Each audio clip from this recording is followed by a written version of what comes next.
As a general rule of review, I ask myself what does this project want to be, and did it nail that? And pretty dishearteningly, Lilo & Stitch the live-action remake was exactly what it wanted to be. I know it's pretty easy to dump on all these live-action Disney remakes, but this one I saw coming from a mile away. And yet I was still surprised how every change from the original script just made everything a little bit messier, muddier, or just plain bad.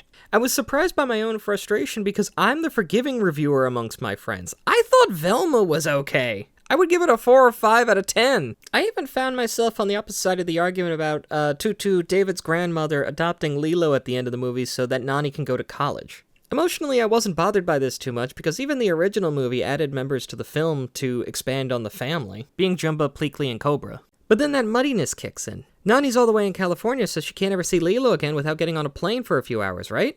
No, she's got a portal gun that just lets her go over whenever she likes. If the issue of commuting was going to be circumvented in the first place, why not just put the college in Hawaii? It would clean up that muddiness a little bit because it would be a situation where Nani doesn't have time to go to school because she was raising her little sister. Not that it was a commute that was too great. And the movie is just riddled with changes like that.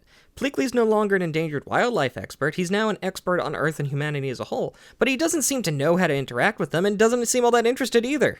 When the councilwoman realizes she needs Jumba to hunt Stitch, she goes to his cell to ask for his help. But in this one, he's just being walked in handcuffs through their control room? Why is he here? What is this boring hotel check-in scene? In the original, he just sat next to a camping tent. We were told visually.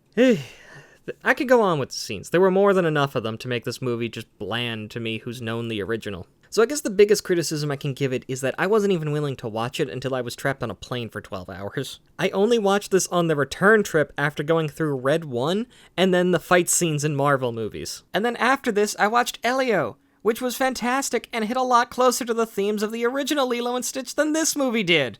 I've spent too much time harping on this movie, so let me just sum up. This is a fine movie for kids, but it's always going to be worse than the original that made it so famous in the first place. And they're both available to watch on the same streaming service, so make your choice. That's how I feel about it, but what do you guys think? Also, check out Paper Ninja on Webtoons and Global Comics, really helps me out.